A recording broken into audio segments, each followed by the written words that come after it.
90% वो कह रहे तुम 100% अब स्कॉलरशिप लगेगी ज़बरदस्त। अगर आप मास्टर करने के लिए आ रहे हो, क्योंकि मास्टर्स करने वाला जो आ रहा होता है ना वो इनके लिए क्रीम है।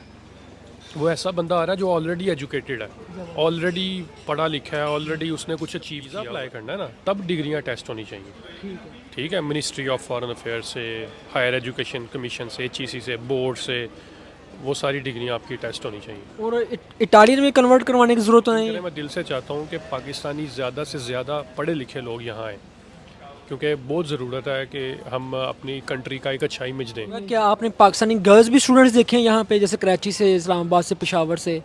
जी जी, बहुत ज़्यादा देखी है। मतलब ऑब्वियसली लड़कों से कम है, लेकिन बहुत ज़्यादा है। मतलब मैं ज़्यादातर रहा हूँ मास्टर स्टूडेंट्स के सराउंडिंग में, वहाँ मैंने लड़कियाँ देखी हैं, बहुत ज़्यादा लड़कियाँ देखी हैं। सियालकोट की भी हैं, हमारी अपनी सिटी की भी लड़कियाँ हैं, लाहौर की भी हैं, इस्लामाबाद, हर जगह की। अस्सलाम वालेकुम दोस्तों, मैं हूं आपका होस्ट अदीज मील और आप देख रहे हैं हमारा फेसबुक पेज और यूट्यूब चैनल। दोस्तों, मैंने आपसे थोड़े दिन पहले ये कहा था कि हमारे एक दोस्त आ रहे हैं नेदरलैंड से, जो स्टडी बेस पे पाकिस्तान से इटली आए थे और उसके बाद फिर नेदरलैंड शिफ्ट हो गए। ये पाकिस्तान से स्टडी बेस पे कैसे आए और आप दोस्त कैसे अपनी कंट्री से, इंडिया या पाकिस्तान से, कैसे स्टडी बेस पे इटली में आ सकते हैं, फिर यहाँ पे आप तालीम कैसे कर सकते हैं, कितने एक्सपेंस होते हैं। और अगर मैं इनके स्टेटस की बात करूं कि ये जब यहाँ पे आए तालीम मुकम्मल करने के बाद इन्होंने यहाँ पे जॉब की, जॉब करने के साथ साथ फिर इसके बाद ये आगे नेदरलैंड में मूव हो गए अमेरिकन कंपनी के अंदर। तो आज इनसे जानेंगे कि आप में से जो कोई भी पाकिस्तान से इटली या इंडिया से इटली स्टडी बेस पे आना चाहते हैं, क्या एक्सपेंस होगा, कितने एक्सपेंसेस होंगे, कैसे आप यहाँ पे अपनी जॉब को या अपनी स्टडी को कंप्लीट कर सकते हैं और क्या क्या चीज़ें आपको स्टडी के अंदर मिलती हैं, क्या क्या बेनिफिट हैं, XYZ, आप सारा का जितना कुछ भी है ये सब कुछ आप इस वीडियो के अंदर आपको जानने को मिलेगा। और इससे बढ़कर भी अगर आप लोगों को कोई भी डिफ़िकल्टी महसूस हो, कोई भी प्रॉब्लम हो, तो आप डायरेक्ट भी जुनेद भाई से रब्ता कर सकते हैं, जो कि मैं आपको लास्ट में बता दूंगा कि इनसे रब्ता आप कैसे कर सकते हैं। तो सबसे पहले तो जुनेद, अस्सलाम वालेकुम। वालेकुम सलाम मदील, क्या हाल है आपके? आपके क्या हाल है? ठीक ठाक है? अल्हम्दुलिल्लाह, शुक्र अल्लाह का, सब है रीत। जुनेद, सबसे पहले तो आप हमारे देखने वालों को ये बताएं कि आप पाकिस्तान किस सिटी से बिलोंग करते हैं? मैं जनाब पाकिस्तान की सिटी सियालकोट से बिलोंग करता हूँ, और स्पेसिफ़िकली सियालकोट कश्मीरी मोहल्ला से बिलोंग करता हूँ। अभी अब ये बताएं कि आपने पाकिस्तान से ये जर्नी स्टार्ट की है स्टडी बेस की, कैसे स्टार्ट की है? तो जी, सबसे पहले तो मैं आपको ये बता दूं कि पाकिस्तान में मैं क्या कर रहा था, ये बहुत ज़रूरी है। पाकिस्तान में मैं इंजीनियरिंग कर रहा था, सिविल इंजीनियरिंग, लाहौर में यूनिवर्सिटी है, UET लाहौर, कुछ बच्चों को पता भी होगा जो मतलब पढ़ रहे हैं या पढ़ना चाह रहे हैं आगे। तो मैंने वहाँ 4 साल का ये बैचलर ऑफ सिविल इंजीनियरिंग किया था। अपना कोर्स तो नहीं, इंजीनियरिंग डिग्री की थी। ठीक है, उसके जब मेरी वो डिग्री आखिरी साल था, जब मेरा 7वां सेमेस्टर चल रहा था, आखिरी साल होता है, उस आखिरी साल में मैंने ढूंढना शुरू कर दिया था पूरे यूरोप में कि कहाँ जाके मैं पढ़ सकता हूँ, और इम्पॉर्टेंट बात, कहाँ जाके मैं फ्री पढ़ सकता हूँ। ठीक है, तो जब मैंने अपनी कोई 5-6 कंट्रीज़ की रिसर्च की थी, इसमें नेदरलैंड भी था, जिसमें इटली भी था, जिसमें UK भी था, जिसमें जर्मनी भी था, उसमें मुझे ये पता चला कि इटली एक ऐसी कंट्री है कि जहाँ स्टडी वीज़ा भी आसानी से मिल जाते हैं, और इसके साथ साथ आपको फुली फंडेड, मतलब फ्री एजुकेशन, साथ रहने के लिए पैसे वगैरह भी देते हैं। तो वो मैंने 7वें सेमेस्टर में ना फ़ैसला किया था। तो फिर उधर तब मैंने फाइनलाइज़ किया था कि मैं ये वाली यूनिवर्सिटी में जाऊंगा। मिलान में यूनिवर्सिटी है, इसका नाम है पॉलीटेक्निको दी मिलानो, मतलब इटालियन में ये नाम है।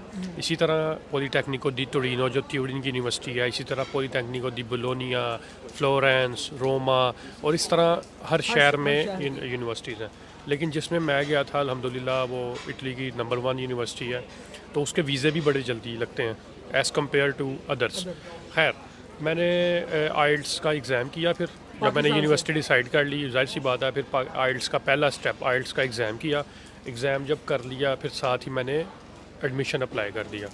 ठीक है, एडमिशन। मैं यहाँ पे आपसे कुछ पूछना चाहूँगा कि आप ये बताएं कि जब पाकिस्तान से कोई भी दोस्त हमारा स्टडी बेस पे बाहर आना चाहता है, अब्रॉड के अंदर, यूरोप के अंदर, बेसिकली उसको क्या चीज़ चाहिए? दोस्त पूछते हैं कि क्या वो FA बेस पे, इंटरमीडिएट बेस पे अप्लाई करे या ग्रेजुएशन बेस पे, जैसे सेमेस्टर वाइज सिस्टम है, बीएससी, बीए, ठीक है, इस बेस पे अप्लाई करें, क्या दोनों बेसिस के ऊपर अप्लाई कर सकते हैं? एफए वाले भी और बीए वाले भी दोनों अप्लाई कर सकते हैं? जी देखें, ये आप पे डिपेंड करता है, ठीक है। आप बैचलर्स बेस पे भी अप्लाई कर सकते हो और एफएससी बेस पे भी कर सकते हो। अगर तो आप पढ़ने में बहुत अच्छे हो, मेरी जो सजेशन है एक, अगर आप पढ़ने में बहुत अच्छे हो और आपको लगता है कि आप पाकिस्तान की किसी अच्छी यूनिवर्सिटी से डिग्री कर सकते हो, तो पहले उधर चले जाओ। ठीक है। क्योंकि जब बैचलर्स के बाद आप आते हो ना मास्टर डिग्री करने, फिर आपको यहाँ ज़्यादा अहमियत मिलती है, आपको ज़्यादा चांसेस बन जाते हैं स्कॉलरशिप मिलने के। जब आप एफएससी या कोई आईकॉम करके आते हो ना, उसमें ये होता है कि उसमें वीज़े के चांस भी थोड़े कम है और उसमें स्कॉलरशिप भी नहीं मिलती, ठीक है, लेकिन उसमें कंपटीशन मतलब ज़्यादा है। ज़्यादा हो तो दोनों चीज़ों का मैंने बता दिया है, कैसे आ सकते हो और कैसे नहीं आ, मतलब किस में आना बेहतर है, या आपकी चॉइस पे डिपेंड करता है। सेकंड सवाल ये है कि अब ये बताएं कि दोस्त पूछते हैं कि हम पाकिस्तान में बैठ के, जितने भी स्टूडेंट्स हैं, गर्ल्स हैं, बॉयज़ हैं, पाकिस्तान में बैठ के हम यूरोप में कैसे अप्लाई करें, क्या प्रोसेस है? अब आप अपना एक्सपीरियंस बताएं कि आपने कैसे अप्लाई किया, मतलब बैकग्राउंड क्या है? तो मैं आपको यही बता रहा था कि सबसे पहले मैंने यूनिवर्सिटी सेलेक्ट की, ठीक है, वो मैंने सारा बताया पहले कि वो आप कैसे सेलेक्ट कर सकते हैं। वो आपने मतलब आप लिखो गूगल पे कि यूनिवर्सिटीज़ इन इटली, तो वो लिस्ट आ जाती है। आप हर यूनिवर्सिटी की वेबसाइट पे जाओ, आपने जो कोर्स पढ़ना है, मिसाल के तौर पे आपने इकोनॉमिक्स पढ़ना है, आपने मैनेजमेंट पढ़नी है, आपने इंजीनियरिंग पढ़नी है, आप वो कोर्स सर्च करो उस यूनिवर्सिटी की वेबसाइट पे, उस कोर्स की जाके रिक्वायरमेंट देखो कि यार इसमें कितनी रिक्वायरमेंट है। 60% मार्क्स चाहिए। CGPA, जब आप यूनिवर्सिटी से निकलते हो पाकिस्तान से, आपके CGPA कितना है? आपका 3.3 है। नॉर्मली इधर 3.3 से ऊपर होना चाहिए, ठीक है। फिर आप वो चेक करते हो, फिर आप ये देखते हो अच्छा इसके बाद और क्या रिक्वायरमेंट है। आइल्स रिक्वायरमेंट होगी 5 है, रिक्वायरमेंट 5.5 है, जैसे मास्टर डिग्री के लिए आना है तो 6 है, ठीक है। आप ये चीज़ें फिर आप देखते हो। और यूनिवर्सिटी की रिक्वायरमेंट क्या है? मोटिवेशनल लेटर रिक्वायरमेंट है, CV रिक्वायरमेंट है, आपकी डिग्री की कॉपियाँ रिक्वायरमेंट हैं, आपके प्रोफेसरों के रेफरेंस लेटर चाहिए। जब वो सारी चीज़ें आप कंपाइल करके फिर आप यूनिवर्सिटी में अप्लाई करते हो। पहले यूनिवर्सिटी में जब आप अप्लाई कर देते हो, यहाँ पे एक सवाल है कि जब आप सारी चीज़ें कंपाइल करते हैं तो इन सब चीज़ों को आपने अटैच करवाना होता है फॉरेन ऑफिस और हर जगह से, या डायरेक्ट आप अप्लाई कर सकते हो? जब आपने यूनिवर्सिटी में अप्लाई करना है तब आपको अटेस्टेशन की ज़रूरत नहीं है। आप यूनिवर्सिटी में अप्लाई ऐसे भी कर सकते हो, ठीक और है। कितनी फ़ीस होती है अप्लाई करने की? डिपेंड करता है किस यूनिवर्सिटी में कर रहे हो। जैसे मेरी यूनिवर्सिटी में अप्लाई करने की फ़ीस 50 यूरो थी, कुछ की नहीं भी होती, कुछ ही होती है, मतलब ज़्यादा तो ज़्यादा से ज़्यादा मैक्सिमम 150 यूरो होगी, इससे ऊपर नहीं हो सकती। और इटली में जब आप यूनिवर्सिटी सेलेक्ट करते हैं तो आपने ये चीज़ भी देखनी होती है कि वो इंग्लिश लैंग्वेज कोर्सेज दे रही है या इटालियन, क्योंकि बेसिकली हम लोगों को तो इटालियन नहीं आती होती ना, जितने भी स्टूडेंट्स हैं। ऑब्वियसली वो आपने देखना है ना, जब आप यूनिवर्सिटी सेलेक्ट कर रहे हो, उसके बाद आप कोर्स सेलेक्ट कर रहे हो, आप देखोगे ना कि आपने क्या करना है। अब आप इटालियन में तो नहीं आ सकते ना। हाँ, अगर आपकी इटालियन बहुत अच्छी है या आपको लगता है कि आप इटालियन सीख लोगे, जो कि बहुत कम चांस है, टू बी वेरी ऑनेस्ट, ठीक है, तो आप बेहतर कोशिश यही करोगे कि आप इंग्लिश में आओ, ठीक है। तो वो इसलिए आइल्स करना है। अगर इंग्लिश पढ़ने के लिए आना है, इंग्लिश में कोर्स करने के लिए आना है, तो फिर आइल्स करना है ना, अदरवाइज तो आइल्स ही ना करना, ठीक है। तो ये अच्छा, फिर मैं वही बता रहा था कि आप यूनिवर्सिटी में अप्लाई कर देते हो, फिर आपको यूनिवर्सिटी एडमिशन लेटर दे देती है। जब आपको एडमिशन लेटर मिल जाता है ना, वो एडमिशन लेटर के साथ आप जो है ना, आप अप्लाई करते हो एम्बेसी में। आप एम्बेसी में जाते हो और आप एम्बेसी में होते हो प्री एनरोल होता है कि मैं मतलब ये बच्चा यूनिवर्सिटी आएगा, ठीक है, और उस प्री एनरोल के साथ साथ आप वीज़ा भी अप्लाई कर देते हो एम्बेसी में। और वीज़ा अप्लाई करने की, जब मैं आया था 2016 में, बैंक स्टेटमेंट की रिक्वायरमेंट थी 12 लाख, ठीक है।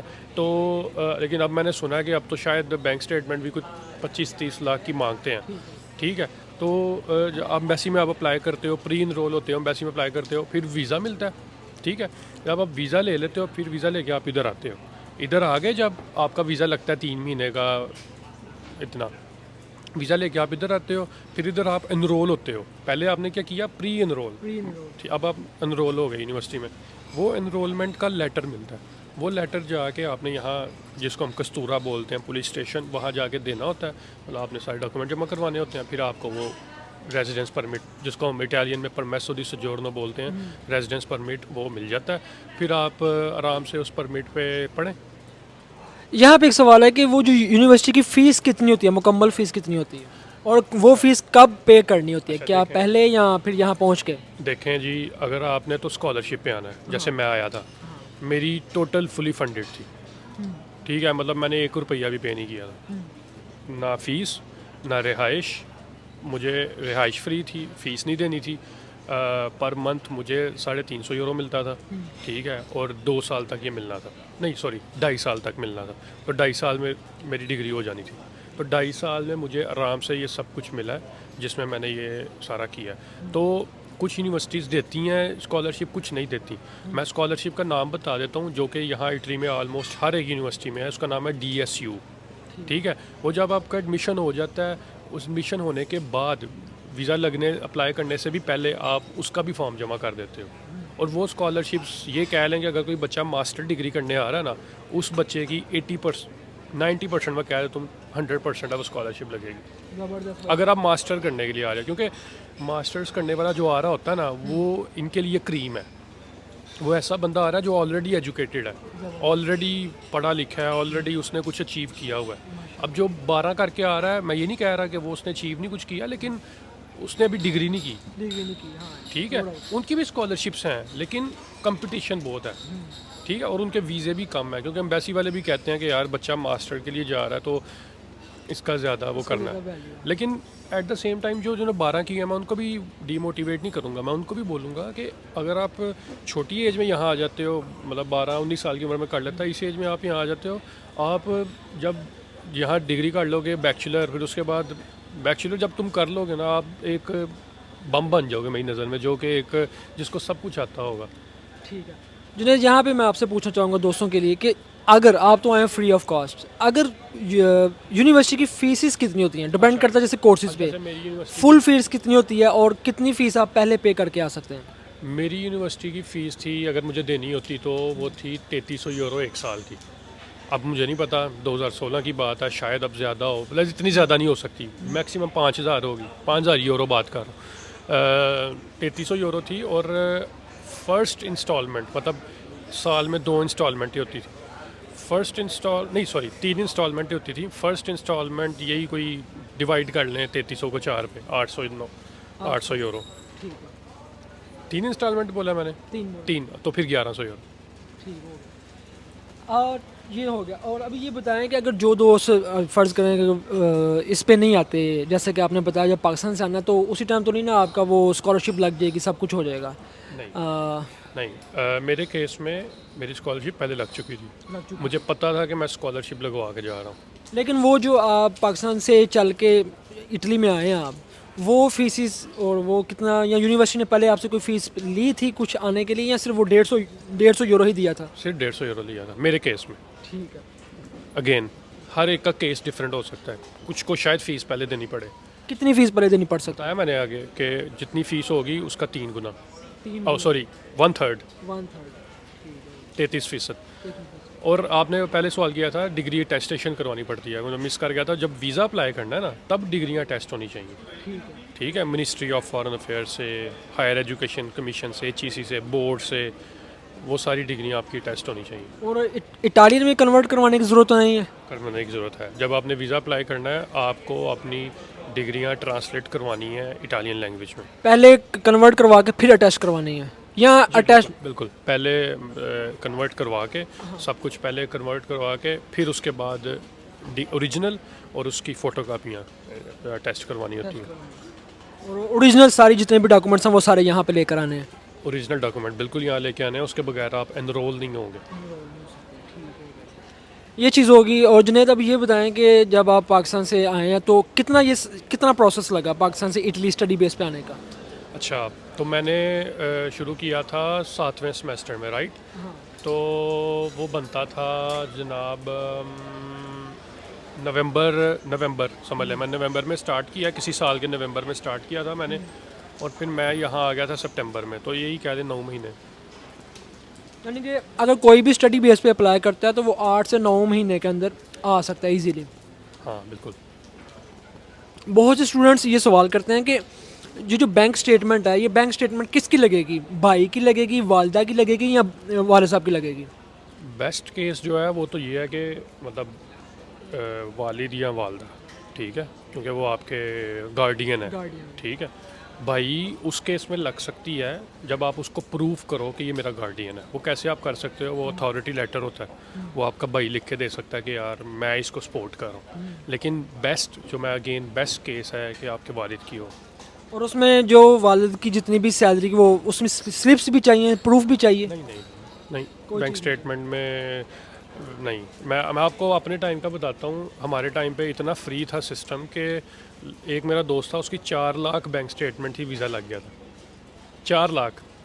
यानी कि ये बात ये है कि किसी का जैक भी लग सकता है। अगर आपके जितने अच्छे मार्क्स होंगे, जितने अच्छे ग्रेड होंगे, तो ये भी है कि भाई आप क्रीम की तरह यहाँ आ जाएं, पता भी ना चले। और बहुत से लोगों का ऐसे जैक लगता भी है, जैसे माशाल्लाह जुनेद भाई हैं। जितनी अच्छी यूनिवर्सिटी होगी ना आपकी, उतने ज़्यादा चांस है वीज़ा लगने के।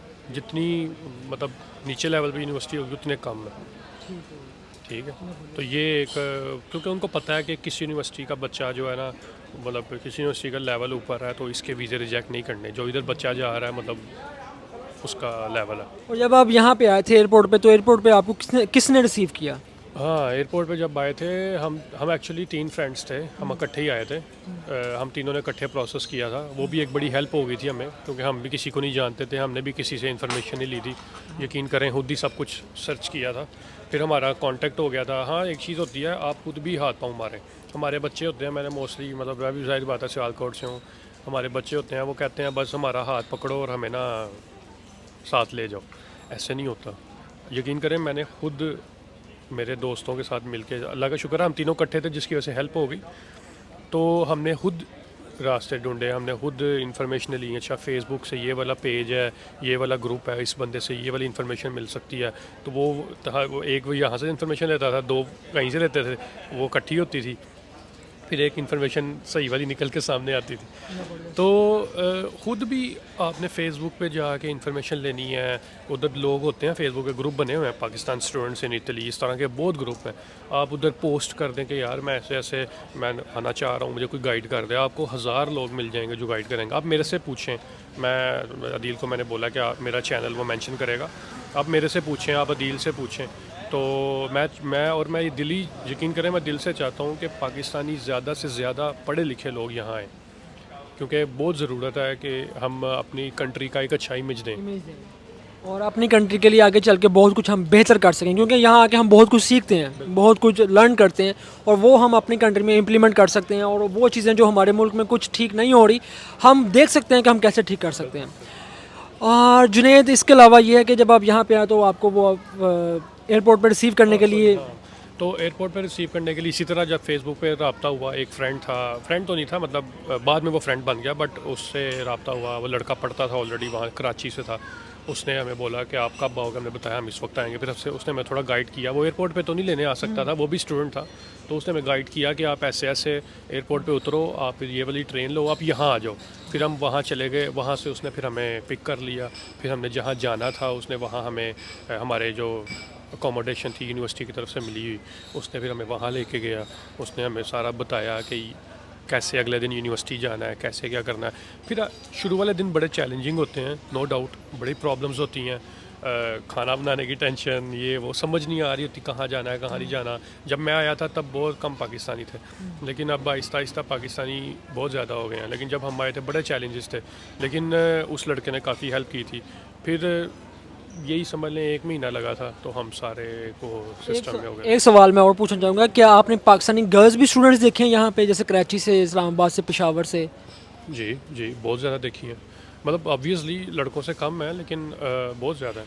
मतलब मैं ज़्यादातर रहा हूँ मास्टर स्टूडेंट्स के सराउंडिंग में, वहाँ मैंने लड़कियाँ देखी हैं, बहुत ज़्यादा लड़कियाँ देखी हैं। सियालकोट की भी हैं, हमारी अपनी सिटी की भी लड़कियाँ हैं, लाहौर की भी हैं, इस्लामाबाद, हर जगह की।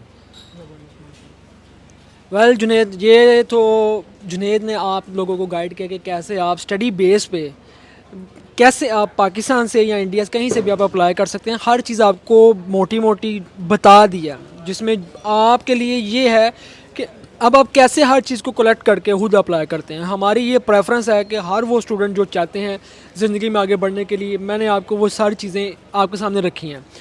इसके साथ साथ ये है कि देखिए फेसबुक पे यूनिवर्सिटी के अपने पेज हैं, यूट्यूब के ऊपर हैं, उसके बाद गूगल के ऊपर हैं, आप उससे भी सर्च कर सकते हैं। नॉलेज जैसे बताया कि आप इकट्ठा करके ले सकते हैं। और इसके अलावा जुनेद भाई का अपना चैनल है, मैं आप इस पेज के ऊपर आपको साथ चैनल भी मैं मेंशन कर रहा हूँ और नीचे डिस्क्रिप्शन के अंदर भी आपको दे रहा हूँ कि इनका चैनल है। आप स्टडी बेस के लिए अगर आपको ये समझ नहीं आती तो आप खुद भी अपने व्लॉग्स के अंदर आपको हर चीज़ गाइड करते रहेंगे, कैसे आप स्टडी बेस पे अप्लाई कर सकते हैं और किस कंट्री में अप्लाई करना चाहिए। इसके अलावा भी कौन कौन सी कंट्री पे जहाँ पे स्टूडेंट जा रहे हैं, इनके व्लॉग्स आने वाले हैं जो आपको देखने को मिलेंगे। और तो मैं अपनी व्लॉगिंग के बारे में बताने लगा था कि मैंने अभी रिसेंटली स्टार्ट किया है और मैं सब स्टूडेंट्स को गाइड करना चाहता हूँ। तो इंशाल्लाह मेरी वीडियोस आएंगी, तो होपफुली आप लोगों को काफ़ी गाइडेंस मिलेगी इस हवाले से। बहुत शुक्रिया जुनेद, आपने अपना कीमती वक्त दिया और इस वीडियो में आपने बताया कि कैसे स्टूडेंट्स अप्लाई कर सकते हैं पाकिस्तान से। नेक्स्ट वीडियो में हम आपके साथ मिलेंगे कि कैसे जुनेद यहाँ आके स्टडी को कंप्लीट करते हुए कैसे जॉब स्टार्ट की, कौन सी जॉब स्टार्ट की और इस जॉब के अंदर क्या क्या बेनिफिट हैं, क्या सहूलियात हैं, सब कुछ XYZ आपके साथ डिस्कस करने वाले हैं। मिलते हैं हम आपको अगली वीडियो में, तब तक हमें दें इजाज़त, दुआ में याद रखिएगा। अल्लाह हाफिज़।